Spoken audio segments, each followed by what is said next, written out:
Well, hi, I'm Jeff Strong. I'm creator of the Auditory Brain Stimulation Therapy Rhythmic Entrainment Intervention. I'm also co-founder and creative director of BrainShiftRadio.com. Now in this video, I'm going to do a follow-up of a video I did last week where I showed you the EEG brainwave activity of an adult male with ADHD. And in this case, I'm going to take the same person, the same drumming rhythms, and I'm going to compare between just the drumming rhythms themselves, like we do in the REI custom program, and then the drumming rhythms with an ambient instrument track, like we do in Brain Shift Radio. Now, the ambient instrument track is a track that I started using about 15 years ago with our custom program, when we saw overstimulation from the rhythms in the custom program. So if somebody was getting agitated by the drumming, or they were having changes in their sleep patterns, at that point, it was we didn't have an ability to moderate the rhythms as well as we do now. And so rather than being able to reduce the intensity of the rhythms, what I did is I put this ambient instrument into the mix, which basically tones down the intensity of the drumming rhythms. And I'm going to show you how that's done today and what that all means. And what it does for Brain Shift Radio is it gives you a lot more flexibility in how you use the radio. We don't use it for the custom program very often anymore because we've really dialed in the actual rhythms to the point where we don't need to worry about overstimulating somebody most of the time.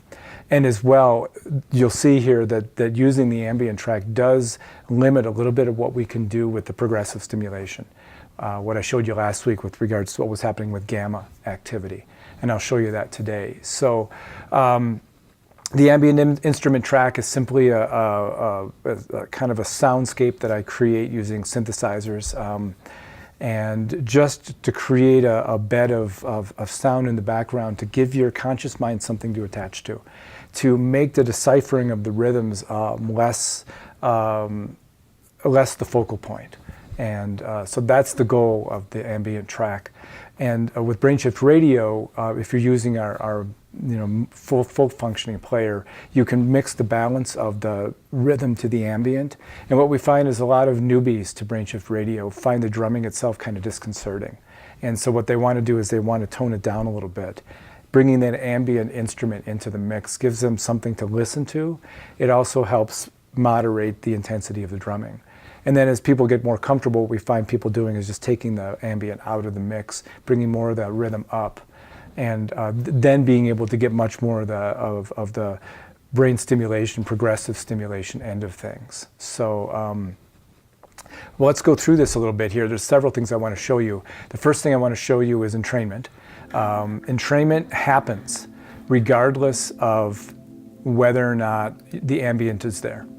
And you'll see that here in this in this vision here. On the left side, we have the drumming only. That's just REI drumming rhythms, no ambient instrument, nothing else. And on the right side, you have the drumming with the ambient. It's very similar. You'll see the spike on these upper graphs. The upper graphs are the FT graphs, where it shows the brain activity across the spectrum of brain activity up to 60 hertz. So from 0 hertz, which is on the left, to 60 hertz, which is on the right. That's a graph of the relative level of activity along the spectrum. The spike that you see on the lower end, the left side of those graphs, represents the low end of the alpha state of consciousness. And you'll see here there's a spike at about 8 beats per second on both of these. That's entrainment. And if you look below at this circle, this is called the head plot, and that is just basically an overhead view of the head, with the nose being on the north position. And you'll see here, really between the two of them, there's pretty even activity. That represents basically synchronization. And as well, you can see that in the upper graph. If you look across to, across the length of it, you'll see that by and large, the brain waves across all these channels are pretty in line with one another. Some little anomalies here and there. But the main thing to look at here is the left side of the upper images. That shows entrainment. What you will see in a difference here is with the rhythm with the ambient, is you'll see a little bit more activity in the theta range. And it doesn't seem to impact anything as far as focus or calm.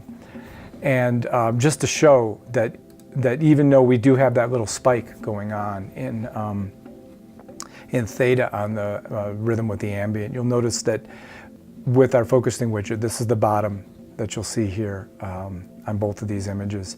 That green circle is there. The graphs, the two vertical graphs on the right, the left of the vertical on the bottom images is alpha, and the right is beta. The circle represents when it's green, and those two vertical bars are in the green. That says that the brain is focused. So even though we have this entrainment with the ambient track having a little bit more of that theta in there, there's still a focused activity. And so the front part of the brain is definitely in a focused state, because that's what we're tracking here is the frontal lobe. So entrainment happens whether an ambient is there or not. Synchronization happens whether the ambient is there or not. And focus can happen whether the ambient is there or not. The difference comes in later when we start looking at what happens when we start getting into the progressive stimulation piece of it. Precursor to progressive stimulation is an intensity building of the rhythms. Now, the way to think about an REI custom program and BrainShift Radio 2 and the way we build a track, for the most part, is it's kind of like a little bit like interval training. And so we start off with a warm-up, kind of getting the brain into entrainment, synchronized, and then we start adding levels of intensity, and we stair-step that up. So we'll have higher levels of intensity back to a kind of a stabilized, synchronized state, and then we'll push a little further and go back a little bit and push a little further.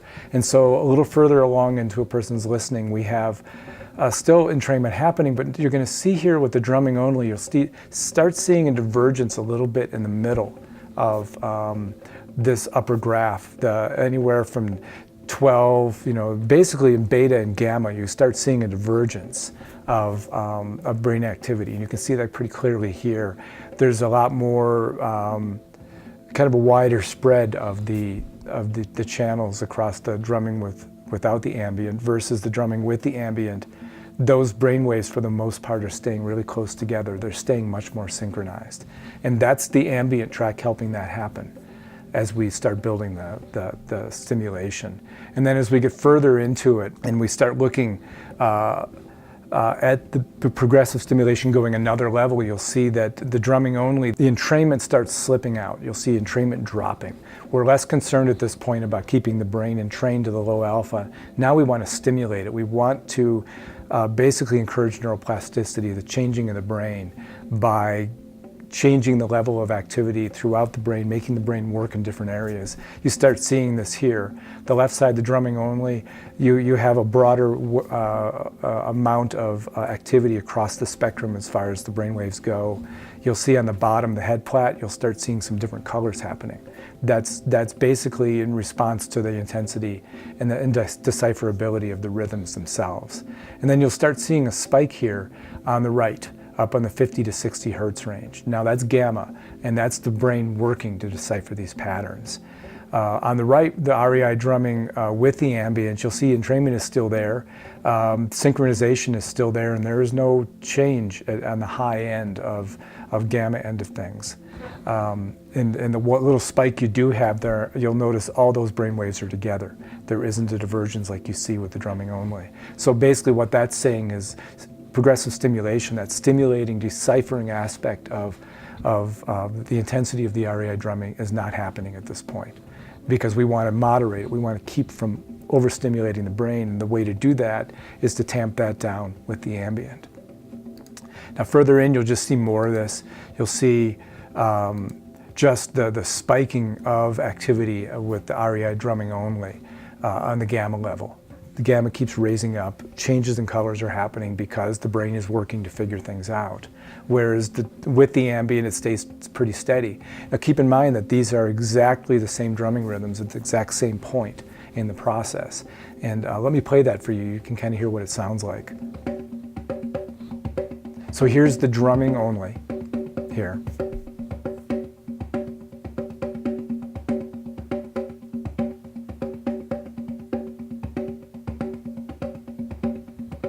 Now here's the drumming with the ambient.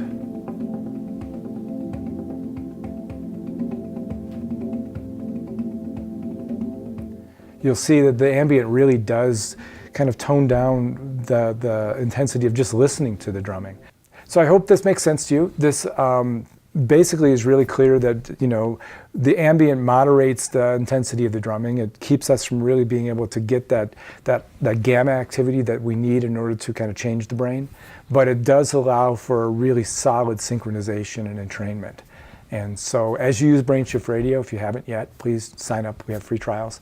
Play around with how much ambient you put into the music and see what happens for you, because you may find that if you're not listening to the drumming and you're just letting it play in the background, it has a better impact without the ambient.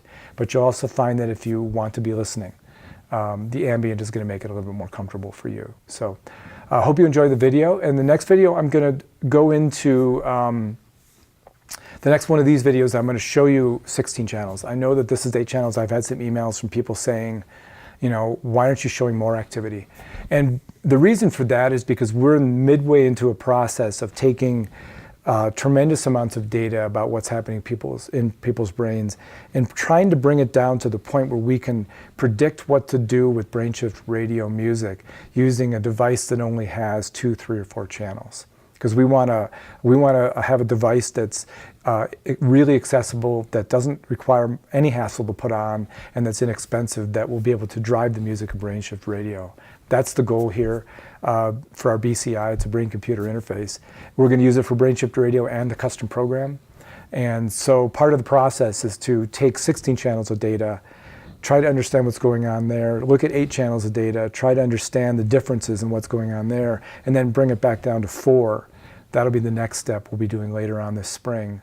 And then we'll start refining exactly what kind of device we actually need. And we'll either be using other people's devices through an API, an interface, or we'll develop our own. We haven't decided on that one yet. So we'll see you in the next video. In the meantime, sign up for BrainShift Radio, give it a try, and let me know what you think.